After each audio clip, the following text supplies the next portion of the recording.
Hello guys, welcome to Amrish Vishwakarma classes. और आज हम लोग क्लास 9th की फिजिक्स मोशन में आगे की तरफ बढ़ेंगे। तो आज हमने टॉपिक जो चुना है वो है यूनिफॉर्म मोशन और नॉन यूनिफॉर्म मोशन। तो आइए आज हम लोग जानते हैं यूनिफॉर्म मोशन क्या होता है, ग्राफ के थ्रू इसको समझेंगे। तो सबसे पहले इसकी डेफिनेशन देखते हैं। तो यूनिफॉर्म मोशन जो होता है उसको इस तरह से डिफाइन किया गया है कि a body has a uniform motion. किसी बॉडी के मोशन को यूनिफॉर्म कहेंगे कब कहेंगे?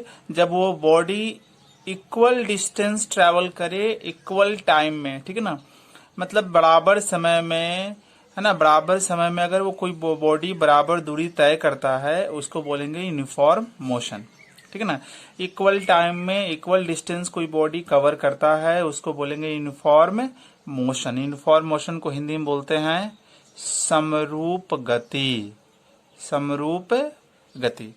तो ये तो डेफिनेशन हो गई।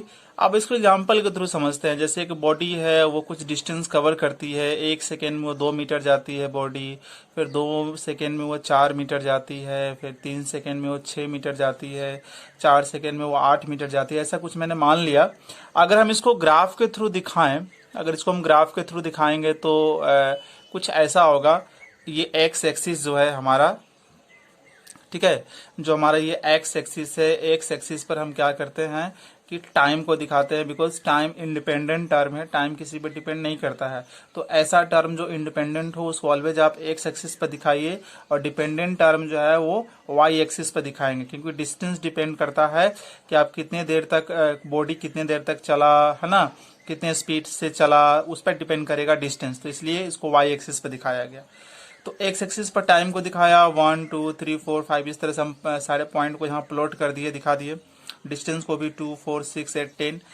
अब हम क्या करते हैं कि इसको जो है ना 1 सेकेंड में कितना 2 मीटर चला, तो 1 सेकेंड में 2 मीटर चला, तो इधर 1 सेकेंड से इधर 2 मीटर से आपस में लेकर आएंगे। और यहाँ पर दोनों मैच कर रहा है, यहाँ पर दोनों मिल रहा है। तो ये हमारा पॉइंट हो गया 1 और 2। अभी कह रहा है कि 2 सेकेंड में 4 मीटर चलाती है। 2 मीटर यहाँ, सॉरी 2 सेकेंड ये और 4 मीटर ये। इसको इधर से परपेंडिकुलर ड्रॉ करो, इसको यहाँ से करो। दोनों जहां पे इंटरसेक्ट करेगा वो आपका पॉइंट हो जाएगा 2 4, है ना, 2 4। अब आते हैं ये 3 सेकेंड में 6 मीटर, तो 3 सेकेंड से इधर 6 मीटर से दोनों आपस में लेकर आए, यहाँ इंटरसेक्ट किया, तो इस पॉइंट को बोलेंगे 3 6। अब यहाँ 4 सेकेंड में 8 है, तो 4 से, और यहाँ 8 से, तो यहाँ पर ये मैच किया, तो इसका मतलब ये 4 और 8 हो गया। अब ये सारे पॉइंट को आपस में ज्वाइन कर दीजिए। तो ज्वाइन करने पर हम क्या देख रहे हैं कि हमें एक स्ट्रेट लाइन मिल रही है, सीधी एक लाइन मिल रही है ना। और सीधी लाइन मिल रही है, तो ये सीधी लाइन ही आपकी ग्राफ हुई। किस चीज का ग्राफ हुई? यूनिफॉर्म मोशन का। तो याद रखिएगा कि यूनिफॉर्म मोशन का जो ग्राफ होता है वो बिल्कुल सीधा होता है, ठीक है।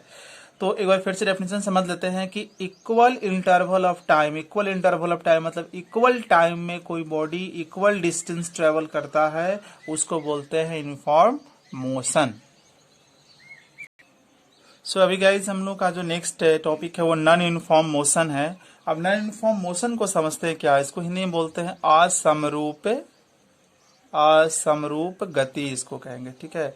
मतलब यूनिफॉर्म जो आपने अभी पढ़ा उसका जस्ट अपोजिट जो होगा वो कहलाएगा non uniform motion.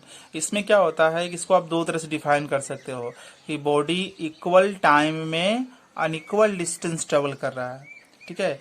Time equal है बट डिस्टेंस क्या है? अनइक्वल। तो ये भी एक डिफिनेशन हो जाएगी। तो दूसरी डेफिनेशन आप इसको ऐसे भी कह सकते हैं कि अनइक्वल टाइम में इक्वल डिस्टेंस।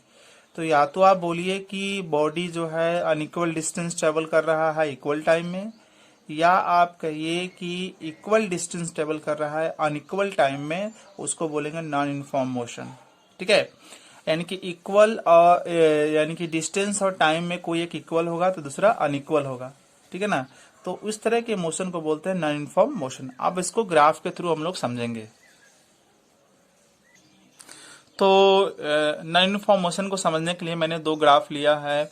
एक में मैंने क्या किया है कि डिस्टेंस को इक्वल रखा है और टाइम को अनइक्वली चेंज किया मैंने, और दूसरे में मैंने जो है टाइम को इक्वल रखा है तो डिस्टेंस को अनइक्वली चेंज किया है, ठीक है। जैसे 1 सेकेंड में 2, फिर 3 सेकेंड में 4 मीटर, 4 सेकेंड में 6 मीटर, 5 सेकेंड में 8। तो डिस्टेंस देखो इक्वली बढ़ रहा है ना। टाइम अनइक्वली, यहाँ 2 फिर यहाँ 1 फिर यहाँ 1 ऐसे बढ़ रहा। अब यहाँ देखो, इसमें देखो कि डिस्टेंस हमारा जो है अनइक्वली बढ़ रहा है, यहाँ 3 फिर यहाँ 4 यहाँ 1, यहाँ देखो टाइम देखो इक्वली बढ़ रहा है। तो एक में क्या है, एक में डिस्टेंस इक्वल है तो टाइम अनइक्वल किया गया है, और इसमें जो है क्या किया गया है, इसमें आपका डिस्टेंस अनइक्वल है तो टाइम को इक्वल किया गया है। तो अब इनका ग्राफ हम लोग ड्रॉ करते हैं और ग्राफ की मदद से देखते हैं। तो अगर हम इन दोनों जो हमारे ऊपर जो पॉइंट थे, टेबल था, उसको अगर हम ग्राफ पर दिखाएंगे तो एक जो है ग्राफ हमेशा बिल्कुल स्ट्रेट नहीं मिलेगा। हमारा जो ग्राफ होगा बिल्कुल वो कर्व मिलेगा, ऐसा मुड़ी हुई लाइन आपको मिलेगी। ठीक है ना। यहाँ इसको भी सेकेंड वाले जो टेबल हमारा उसको भी ड्रॉ करेंगे तो इसके भी ग्राफ आपको मुड़ी हुई मिलेगी, स्ट्रेट लाइन नहीं मिलेगी। तो यहाँ से ये क्लियर होता है कि जो नॉन यूनिफॉर्म मोशन होते हैं उसके ग्राफ हमेशा कर्व होते हैं, कभी स्ट्रेट लाइन नहीं होते हैं। तो 2 बात याद रखिएगा, यूनिफॉर्म मोशन का ग्राफ स्ट्रेट लाइन होगा, जबकि नॉन यूनिफॉर्म मोशन का ग्राफ जो होगा वो क्या होगा, आपका कर्व लाइन होगा। ठीक है। अभी कुछ इसका एग्जाम्पल की तरफ बढ़ते हैं। तो इसका एग्जाम्पल में हम लोग लेते हैं क्या कि जैसे देखिए इसके एग्जाम्पल में हम लोग ले रहे हैं, ध्यान दीजिएगा इस बात को, फ्री फॉलिंग बॉडी। अब फ्री फॉलिंग बॉडी क्या है उस चीज को समझते हैं। ठीक है ना। फ्री फॉलिंग बॉडी का मतलब होता है कि कोई भी चीज है ना, कोई भी चीज किसी ऊंचाई से हम गिरा रहे हैं और उस बॉडी पर, उस चीज पर केवल और केवल एक ही फोर्स लगे, ग्रेविटेशनल फोर्स लगे, इसके अलावा कोई दूसरा और फोर्स उस बॉडी पर ना लगे, तो उसको बोलते हैं free falling body. Free falling body का मतलब कोई बॉडी किसी हाइट से गिर रहा है पृथ्वी की तरफ, अर्थ की तरफ, तो उस बॉडी पर केवल और केवल एक ही फोर्स लग रहा है। ऐसा मान लिया जाए कि एक ही फोर्स लग रहा है। कौन सा फोर्स? Gravitational force. तो तब बोलेंगे कि बॉडी जो है ना फ्री फॉल में है, बॉडी फ्री फॉल में है, फ्री फॉलिंग बॉडी उसको बोलेंगे। ठीक है। अब ग्राफ से देखिए कि एक ये अर्थ है और ये यहाँ पर कोई बॉल है कुछ हाइट पर। ठीक है ना। यहाँ से बॉल को छोड़ दिया गया, बॉल नीचे की तरफ आ रहा है। तो यहाँ पर ग्रेविटेशनल फोर्स कितना होता है? आपको पता है कि कोई भी चीज को हम जब किसी ऊंचाई से गिराएंगे तो अर्थ की तरफ ही गिरेगा, मतलब अर्थ के पास एक ग्रेविटेशनल फोर्स होता है जिससे वो किसी भी चीज को अपनी तरफ खींचता है। तो ये बॉडी अर्थ से काफी दूर है तो यहाँ पर ग्रेविटेशनल फोर्स कम होगा। ये बॉडी और यहाँ आया तो अब इस पर जो है ना ग्रेविटेशनल फोर्स ज्यादा लग रहा होगा। फिर और ये पास आया अर्थ के तो इस पर ग्रेविटेशनल फोर्स और ज्यादा लग रहा होगा, और ये पास आया तो और ज्यादा लग रहा होगा। मतलब यहाँ पर ग्रेविटेशनल फोर्स कम लग रहा होगा तो बॉडी कम डिस्टेंस ट्रेवल कर रही होगी। यहाँ ज्यादा लग रहा होगा तो तेजी से बॉडी जो ना अर्थ की तरफ गिरेगा, यानी कि यहाँ बॉडी ज्यादा डिस्टेंस ट्रेवल करेगा सेम टाइम में। यहाँ और उस बॉडी पर ग्रेविटेशनल फोर्स ज्यादा लगेगा तो और बॉडी ज्यादा डिस्टेंस ट्रेवल करेगा इसकी तुलना में। तो हम क्या देख रहे हैं कि इस जो फ्री फॉल का जो केस है इसमें बॉडी जैसे से अर्थ के पास आएगा वो ज्यादा से ज्यादा डिस्टेंस ट्रेवल करेगा। क्यों? क्योंकि अर्थ उस पर स्ट्रॉन्गर फोर्स लगा रहा है, अपनी तरफ तेजी से खींच रहा है, तो वो इक्वल टाइम में ज्यादा फोर्स लगाएगा। ठीक है ना। और